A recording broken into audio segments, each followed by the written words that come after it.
Yun, magandang araw po sa inyong lahat mga tol. Ngayon po ay January 1, 2026. Happy New Year po sa lahat. At meron po kagad pasabog ito pong si Pebbles Talakera sa kanyang Facebook page. Ang tanong niya, nasaan si Rupi, Senator Amy Marcos?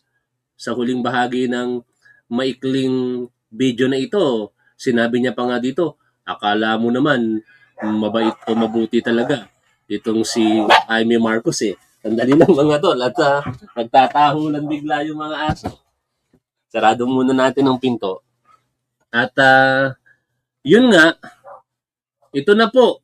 Mukhang meron pong kaalaman na ngayon ay ibabahagi ito pong si Pebble sa mga susunod partikular na panahon. Ano?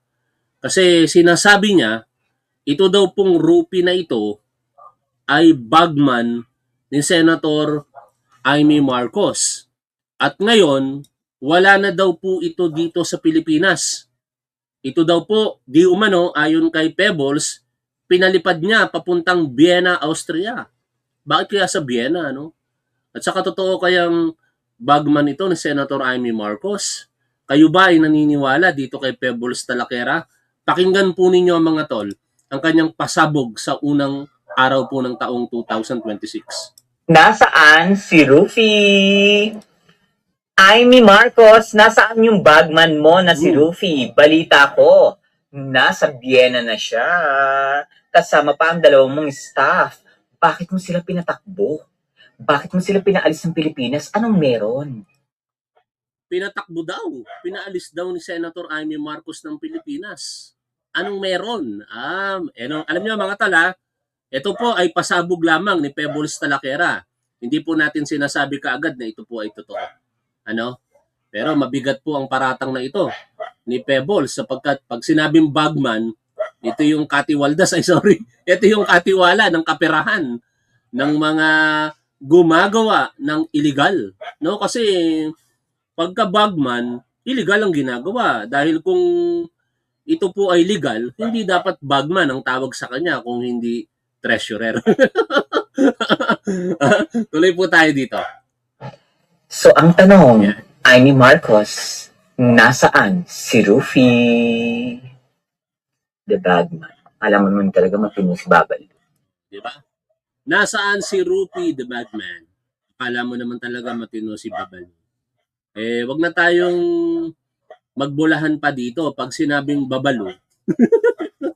Yun na mayapang artista dati, di ba? Kasi napakahaba talaga ng baba ni Babalu eh. Pero syempre yun po ay sarcasm na ang pinapatungkulan ngayon dito marahil nitong si Pebbles Talakera ay si Senator Amy Marcos. Bakit kaya Babalu? Kayo na po ang sumagot kung bakit po Babalu ha. Pero tingnan pa natin yung iba pang mga post nitong si Pebbles Talakera.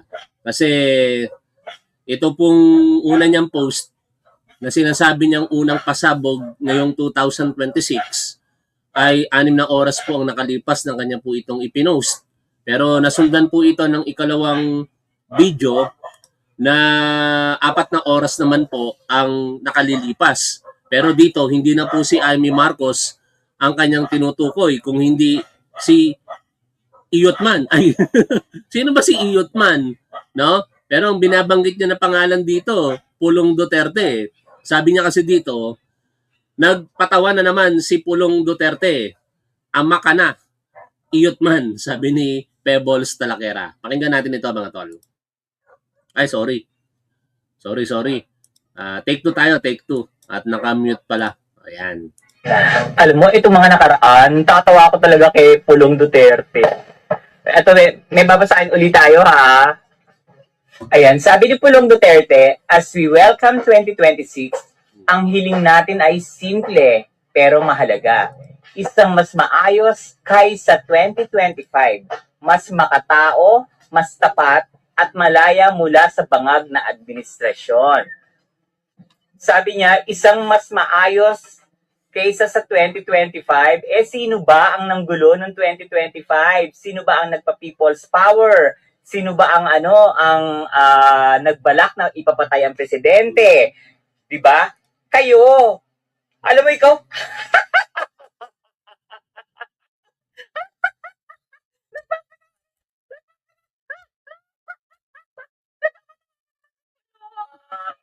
mas maayos na sa 2025.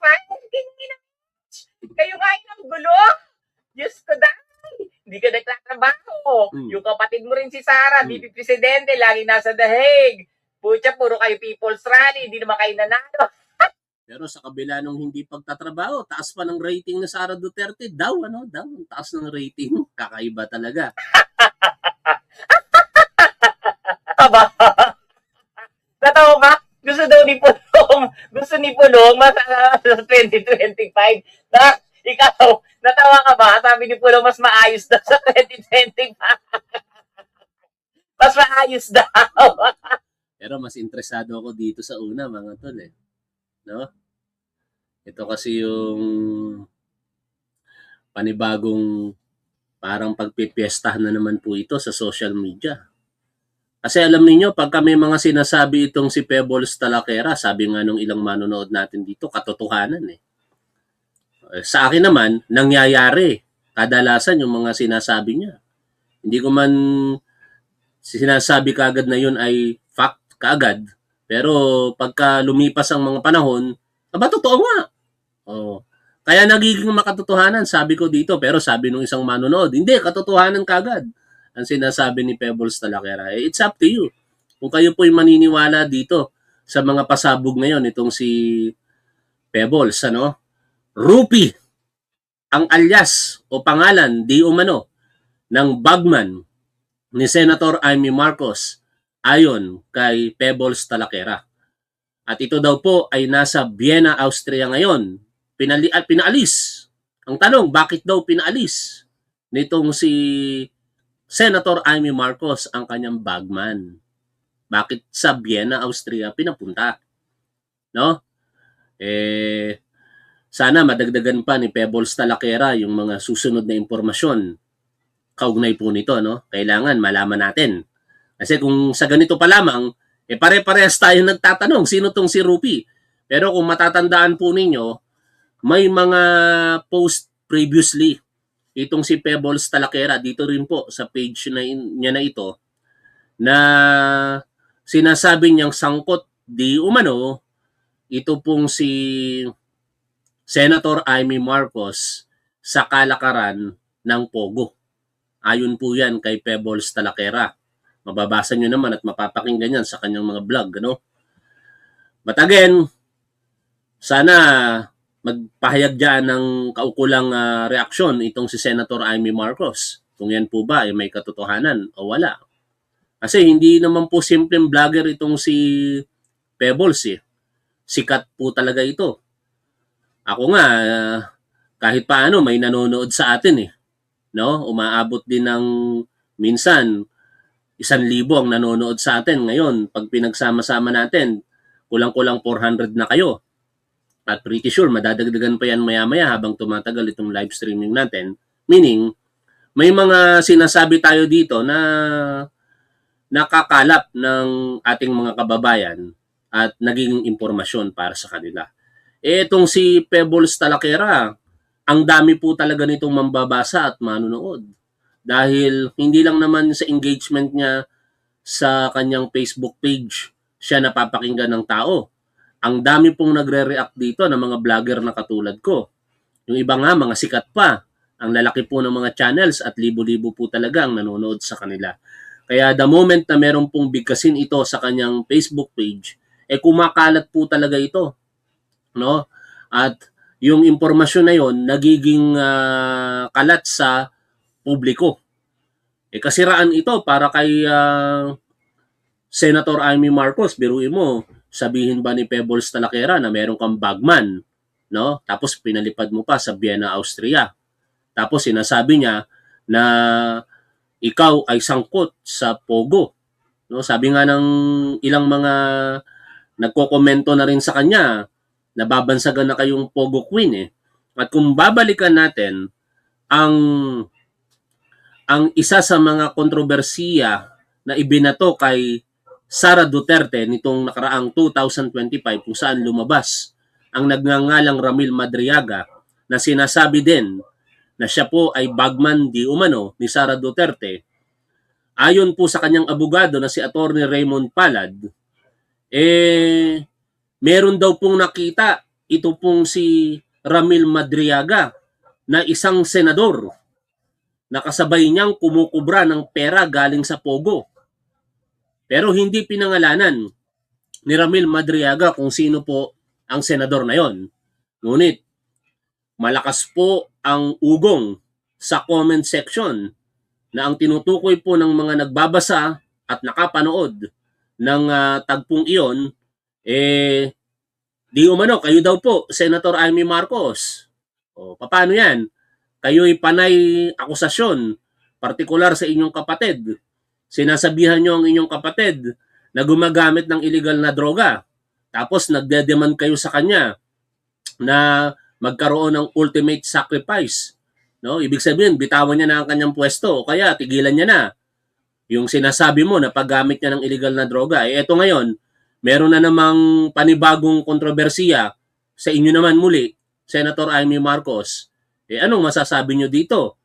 Kung kayo yung nagdidemand sa kapatid nyo ng accountability, siguro ang makakarinig nito, ganun din. Magdedemand din ng paliwanag sa inyo, Senator Amy Marcos. Kasi itong si Senator Amy Marcos, mistulang napakabait nito eh. Sabi nga nitong si Pebbles Talakera, akala mo naman matino itong si Babalu. Sa kanya po nang galing yun ha. Kasi pagka binasa nyo po ang mga post nitong si Senator Amy Marcos sa kanyang Facebook page mga tol, talagang akala mo napakatino.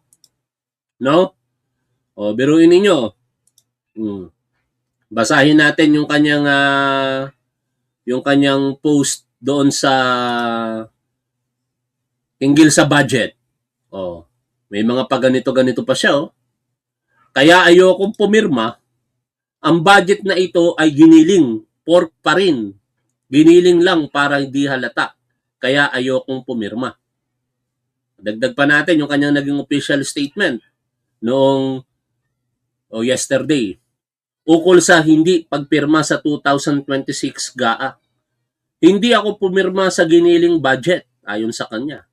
Kinikilala ko ang power of the purse ng Kongreso, pero hindi ko pinirmahan ang 2026 GAA BICAM report at ang ratifikasyon nito sa Senado.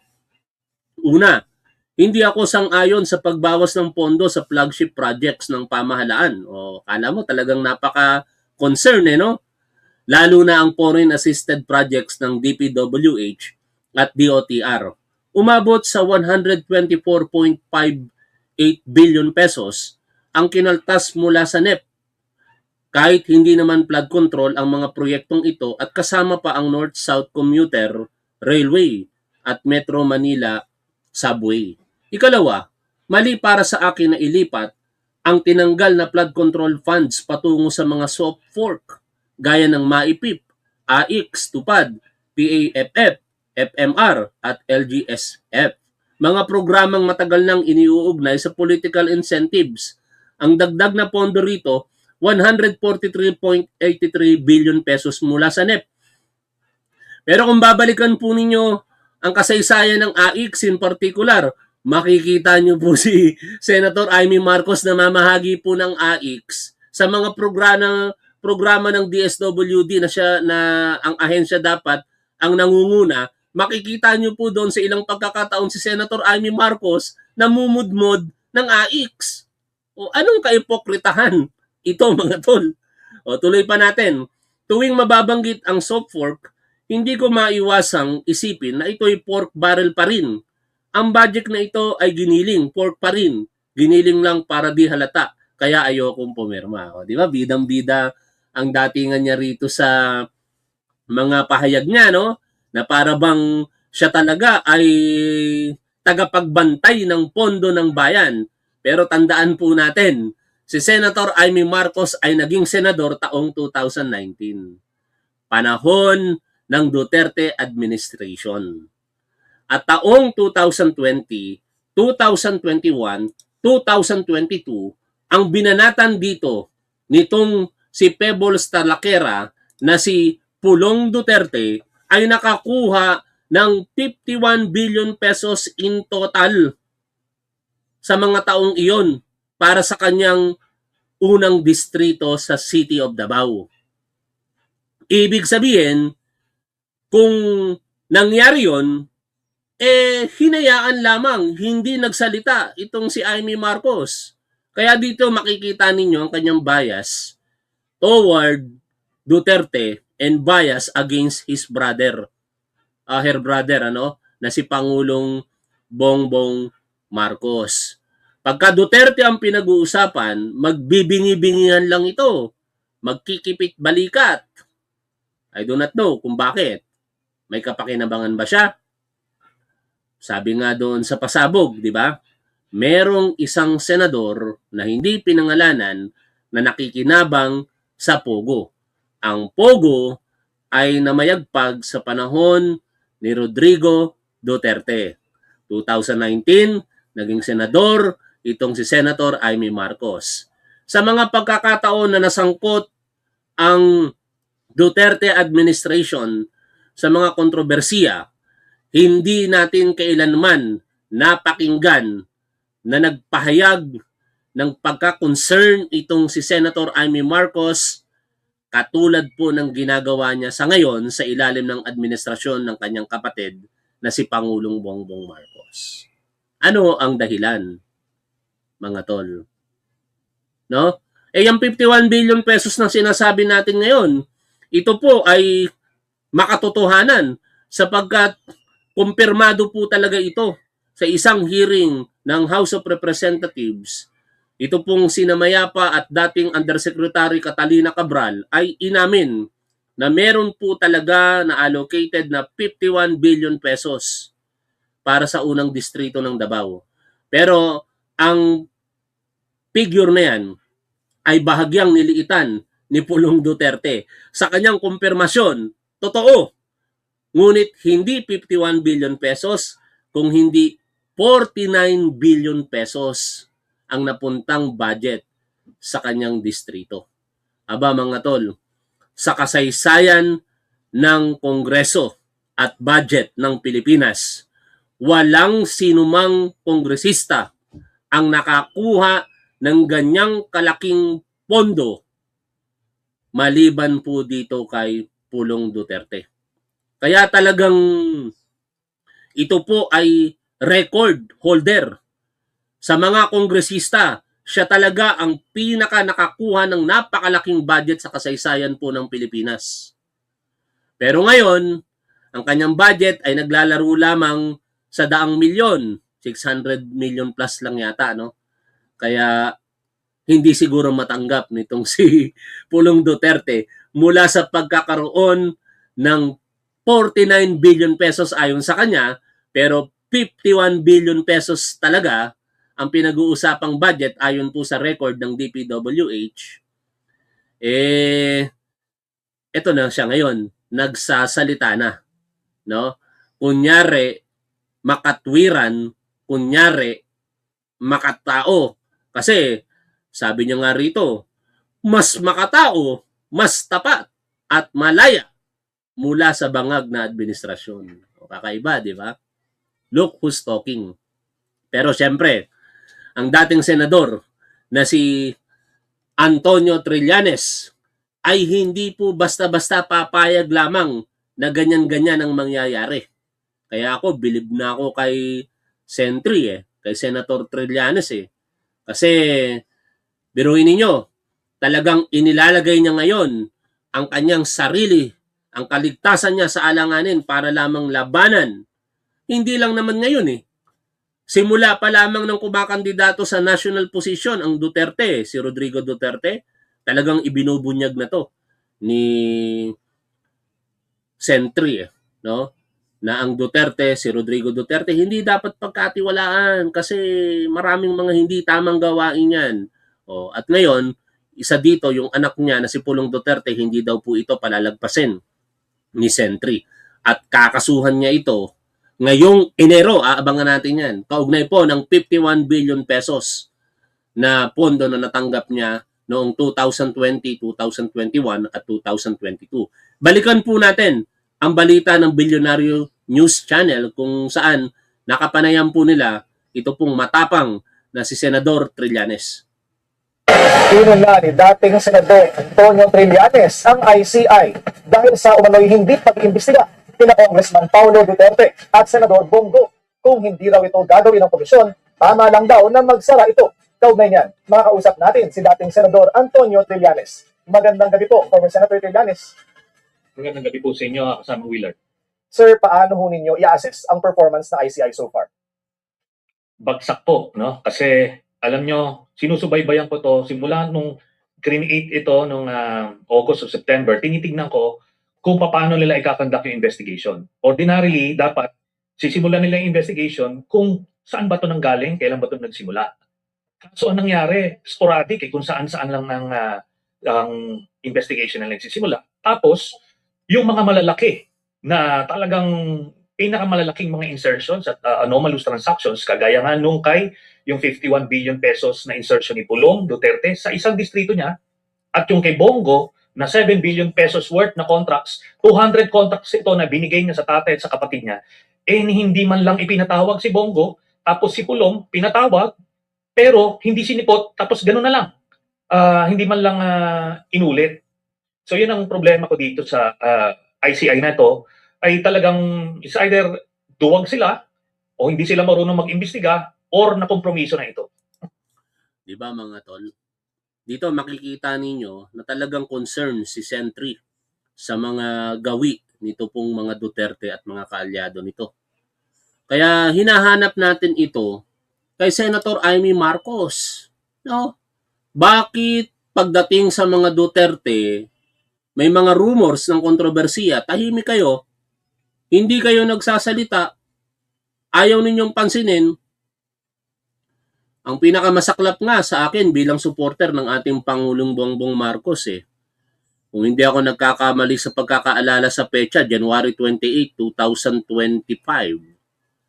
sa kauna-unahang maisug rally, no?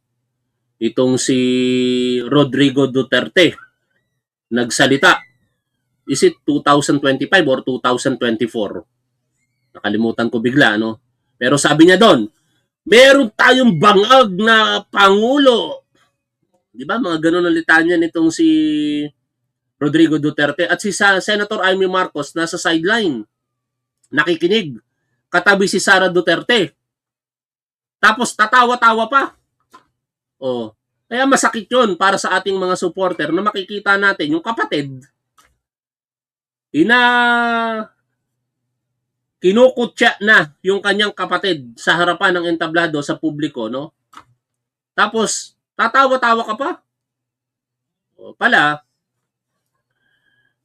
Hindi ko itutuloy kasi baka magkakaso tayo. Mabilis yung proseso dapat ng utak natin para hindi tayo matutulad sa mga makakasuhan. Kailangan kasi, kapag tayo po'y nag-e-exercise ng ating karapatan sa malayang pamamahayag, dapat alam natin ang ating limitasyon. Kaya ang tanong na lang natin kay Senator Amy Marcos, bakit pagka Duterte, Senator Amy Marcos, tahimik ka, wala kang say, no? Parang binabaluktot mo pa ang mga pangyayari kapag ka Duterte ang pinag-uusapan. Katulad ng pagkaka-aresto kay Rodrigo Duterte. Pinalalabas nyo na kinidnap si Rodrigo Duterte. No? Kaya ang ginawa mo, hanggat kaya mo, sa abot ng iyong makakaya talaga, dahil naging bahagi ng matagumpay na pag-aresto na yan, ang dating Secretary of Justice na si Boying Remulla, na noon ay perhaps matutunugan mong mag-a-apply for ombudsman, sinampahan mo kagad ng reklamo.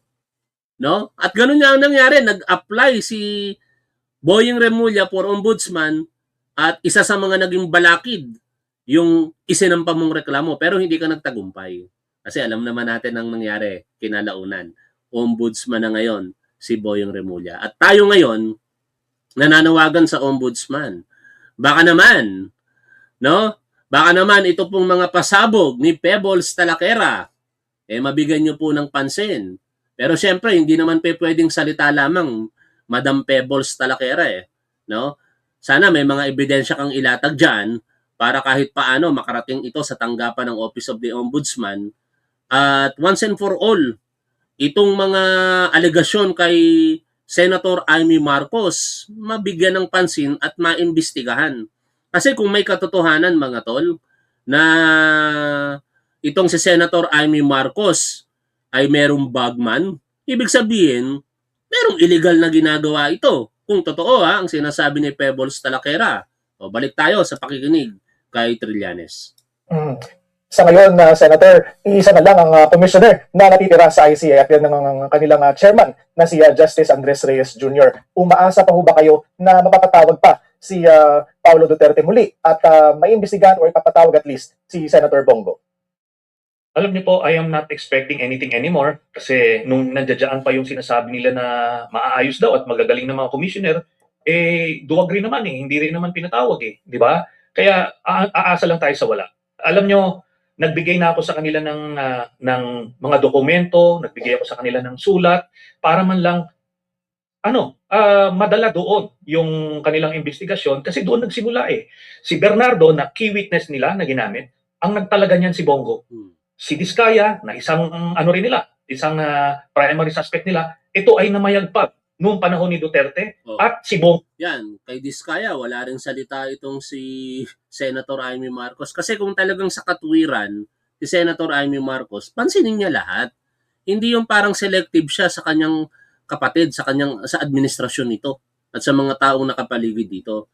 No, kung talagang itong si Senator Amy Marcos ay matuwid, kung ito ay para sa transparency and accountability, wala ka dapat sinuin. No, pansinin mo kapatid mo, good. Walang problema dyan. Pero pansinin mo din yung mga kakampi mo. Ang problema, kapag kakakampi mo, wala ka lang ganun-ganun lang para sa iyo Bongo rin ang nasa likod niya. Tapos si Bongo, hindi niyo man lang pinapatawag. At this point in time, I'm not expecting anything from this body kasi yun nga, it's either duwag sila or nakompromiso na. At hindi ho sumagot, Senator, ang ICI sa inyong sulat, ano?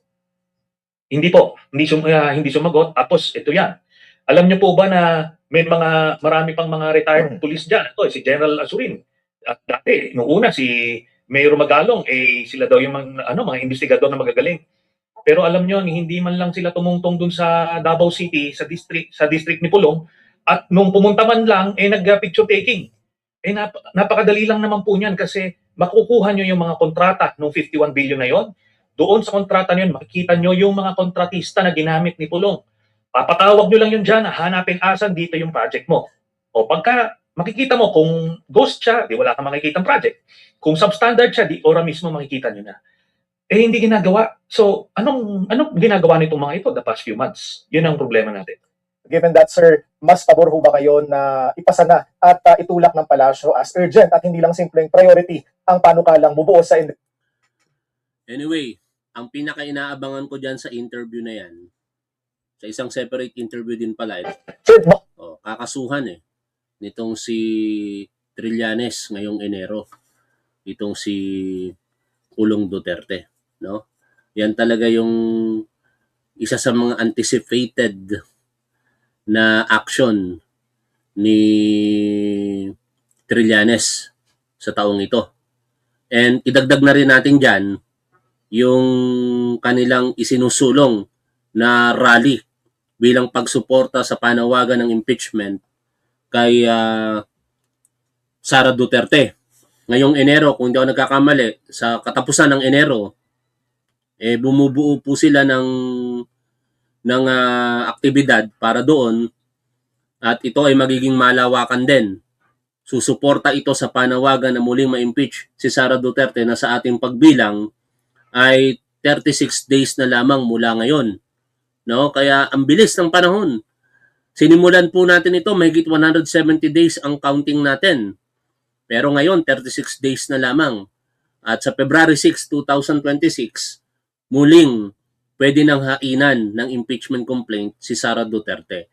Kaya sisiguraduhin marahil nitong si Trillanes na sa mga araw na ito, hanggang sa dumating ang February 6, magiging maingay ang panawagan ng publiko para sa muling paghahain ng impeachment complaint kay Sara Duterte.